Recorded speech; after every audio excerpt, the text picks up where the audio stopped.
Okay, barrel or nah. Winking as a greeting.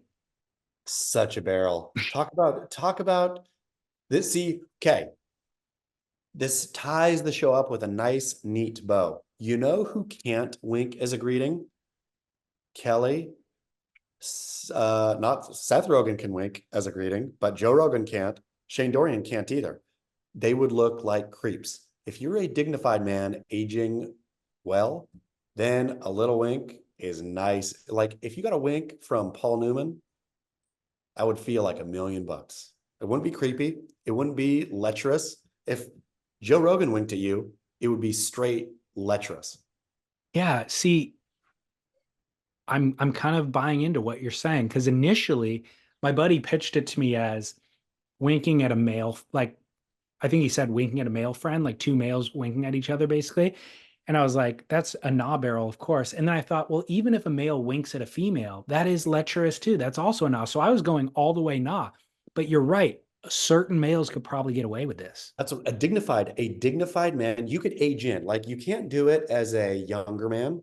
I think it's like it's like too many minds in the field for that.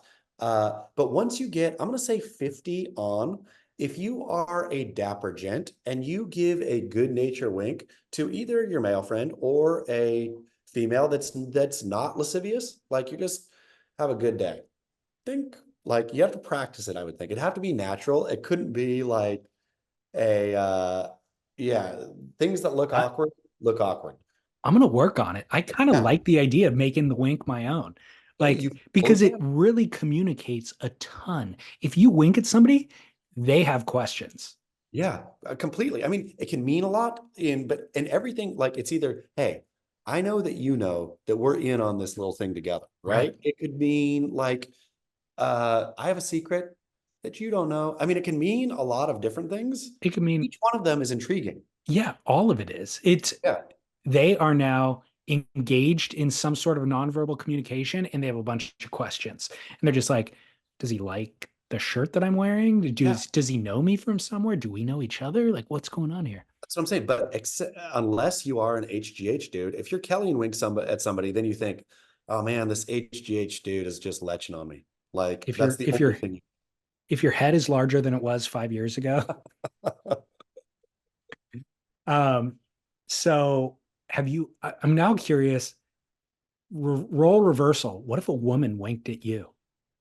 I mean, I would love it, right? Especially I think if, I would too, no I mean, matter what. no matter what, if a woman, because it's either, oh man, like I put my best foot forward today, or you would think this little minx here is playing a social game at a higher level than I am. I better raise up right now. I would go to sleep that night still thinking about it. So it's a full, I'm going full barrel wink, caveat, HGH. So full barrel, but it's going to be, you're going to run the risk of potentially being a creep. So you really need to, know how to use that wink. You've got to make sure you're not. You have to take like if you're gonna employ the wink, you got to take a long, hard look in the mirror, an honest look, and say, if I winked at somebody, would they think I was creeping on them? Because you do like, I mean, part of the thing, speaking of Seth Rogen, did you hear his whole joke about the rap war? No. It was really, really great. And for the interest of time, I will just point people there. Just go read Seth Rogen talking about Kendrick Lamar and Drake. But basically, at the end, I'll tell you the punchline. The whole thing is funny, and knowing the punchline doesn't ruin it. It was if you're Drake and you walk into a club and everyone's dancing to the banger hit that's #1 on iTunes right now of you being a pedophile, you would really, you would think you went wrong somewhere, right? And and so, but I think that's the thing. If you wink at like a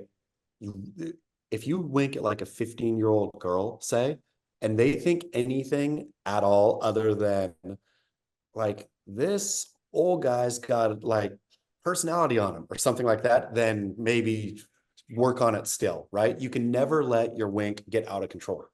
Yeah, I'm going to say don't wink at a 15-year-old girl, period.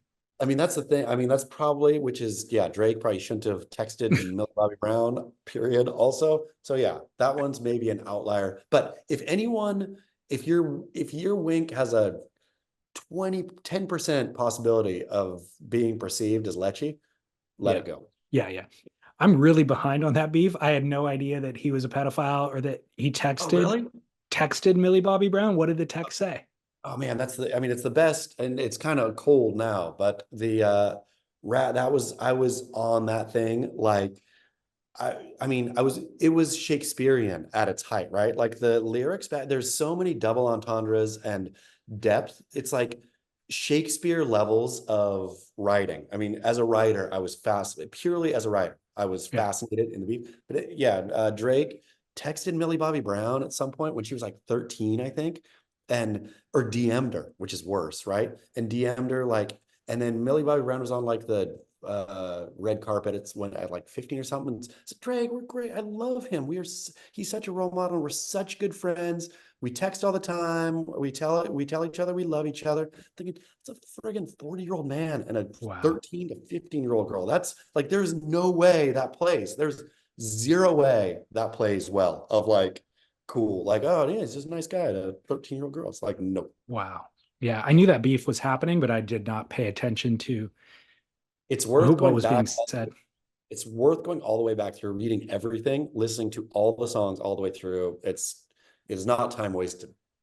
So they're releasing songs like in real time, like each week they release a new song about it. I mean, it went Like, so quick. So Drake released his Hammer, right? And Kendrick Lamar waited like 10 days or something, and then released two in a row. It was one, and then a couple hours later released the other one, and they were hammers. It was like, I mean, yeah, the Kendrick calling Drake a pedophile, like I mean, a whole rap about Drake being a pedophile. And then like Kendrick Lamar's fans went onto Google Maps and re-tagged uh, Drake's house in Toronto. He has like a big mansion as Kendrick's house, and then put a bunch of pedophile or sexual predator stamps on it on Google Maps. And then, yeah, I mean, it was, wow. yeah, and Drake came back, and then Kendrick, I think, hit him one more time. Yeah, where Kendrick's last one to Drake, I think it was the last one, was called Meet the Grams. I think there was another one after that, but it was legit a rap directed at Drake's son, who says, "I'm sorry, your father is garbage. When you're 18, come to me." But a whole thing of, and then rapping directly to Drake's son, directly to Drake's baby mama, directly to Drake's dad, directly to Drake's mom, rapping to them all, saying, "I'm sorry, you dad, you raised a piece of garbage. Son, come to me when you need a real man in your life," etc. Where I don't know how you come back from that, to be honest. Wow. Okay. Yeah. Crazy. Yep, big time. All right. Well, barrel or nah, listening to audiobooks versus reading, or I guess instead of reading. So I'm a generally have been historically enough, having read two audiobooks into the audio machine made me probably even more of a no, but time and place, and I am just about to embark on a whatever 2,000-mile journey back home, and I'm thinking I'm gonna grab an audiobook this time. Yeah. My thought on this is it's barrel, not instead of books. Like there's certain books that I feel like I want to read, but Yep. there's other styles of books that I don't mind listening to, you Yeah. know? I mean, I'm So excited. Do you have any because I am collecting what I need a book. suggestions. Suggestions, yeah. First of all, did you take the weekend van? No, I This shoot. would have been your opportunity to put some miles on that thing. Problem is I have to drive the daughter's car back. That's why. So Oh, I drove it out here last year, I do believe. No, it was a couple years ago, I think. And now it is returning. so are they making you drive solo? Oh yeah, of course. Everybody's flying back. I am driving solo. I mean, it's that drive is one of those both torturous, but it's like not something you want to wish upon somebody else. But also, if you got to do it, so much better to do it alone, where you can listen to what you want to listen to, you can stop where you want to stop, right? Yeah. Like having to do that thing in tandem with other people chiming in, Yep. be like, I'd way rather get in and sort it out. To be honest, it's a secret pleasure of mine is long road trips by Sure, mine myself too. Mine too. because it's like I never get that much time alone. I don't mind driving at all. and I Yeah. like listening to things. I like, being alone with my thoughts too. I just, in a given day, don't get the opportunity. When I drove the car out here, I would go for hours upon hours upon hours with no music, no podcast, nothing on, just like quiet, just Yeah. sitting there quietly driving. So when do you start the drive? I will see. Well, we almost missed the PSA for our dear listeners. Dear listeners, this is usually David's department, but Mother's Day is Sunday. Did you have a PSA? It's the final barrel or not, in fact. Okay, so I blew it. But No, deliver it, deliver it. well, I mean, so I was going to, ideally, I was like, I'll wake up, family's leaving Monday, flying Monday. So I was thinking, I wake up early, first thing Sunday. I get to Eric Logan's Oklahoma City. Monday, I'm in Albuquerque. So I'm home Tuesday. They're home Monday night. Like, that's all great. But yeah, then realized late that yeah, so I'll probably have to end up leaving like after Mother's Day brunch-ish, like so midday Sunday, which is a rotten time to get on the road. Gotcha. Okay.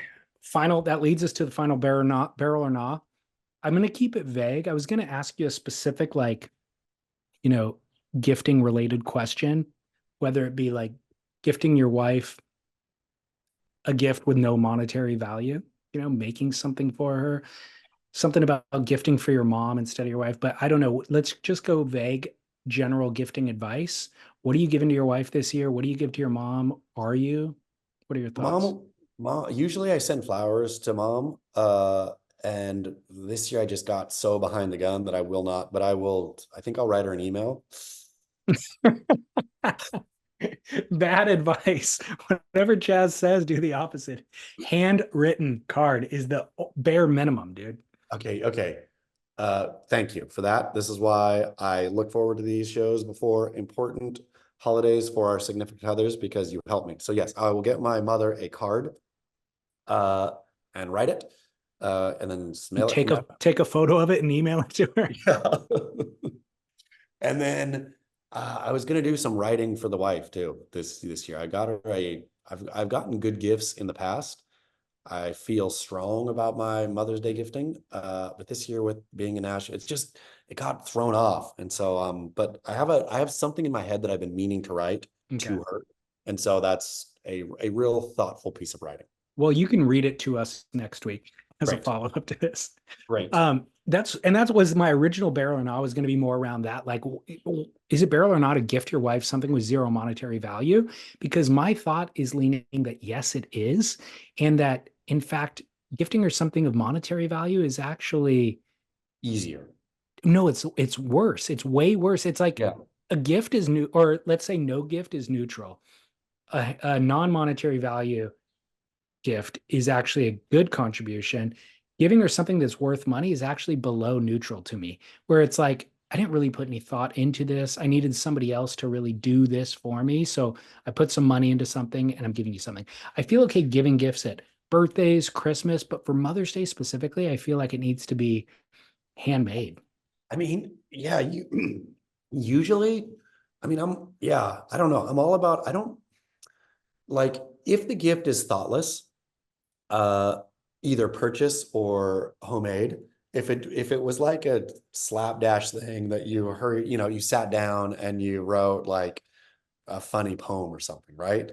Or you went and bought her something that you didn't spend any time or energy thinking about. You just, oh, I got to get some. And then I'll put the monetary gift above the homemade gift. But when it comes to because the thoughtfulness that has to go into a homemade thing has to be like hours and hours and real, like if you're Yeah, gonna do that, if you're going that route, it's got to be good. I mean, it's got to be have real heart in it. it does. And the effort behind coming up with the idea is where the heart lies. Like, this is the intention, but then the effort of actually doing the thing, the hours that you spend painting the painting or writing the poem or whatever it is, also generates those feelings as well. You know Oh, what I mean? Just the act of doing it makes you feel more connected and loving towards the person. I So mean, I was I'm all thinking for that, the exercise. and particularly about in this one, it's not just a birthday. It's not I love you because you're awesome, right? This is a specific, and I mean, I am so like in awe of the way my wife mothers, right? Right. Like, and so it is something for me, even to pause in my own life and really appreciate the way she has raised our daughters is, I think, yeah, I mean, it's valuable for the relationship, it's valuable for me. It's just that pause to really consider how, unless your wife is a crap mother, then you could take her out to Chili's if she's a crap mother, leave the kids at home and go get the baby back ribs. But if she is, in fact, a good mother, like that, it's hard to be a good mom. Totally. The hardest thing in the world. Um, the other thought that I had in preparation for the day is I put too much effort into our relationship throughout the rest of the year. I cook dinner for her all the time. I write hand notes periodically, give her chocolate all the time, bring flowers home periodically. So now I can't do any of that stuff because it's just normal behavior. I need I to know. lower the bar for the rest of Yes. the year. So, I mean, the beauty is, I feel that if you keep the bar that high forever, what happens is she's not happy either, right? Like it's that just becomes the normal, like normal good. Normal good is normal good. Even if normal good is flowers and chocolates and handwritten notes and this, that's still just normal good. That's baseline. Baseline is baseline no matter what. You got to do her a favor by lowering that baseline. And Yeah, so then you can make her happy again with little spikes. exactly. So I think that's my mission for 2020, the rest of 2024 in preparation for 2025 Mother's Day. Slowly lower that bar. We're switching to grilled cheese and hot dogs for dinner Yep. Periodically. over the course of time. Okay, good. Well, hey, great advice here as always.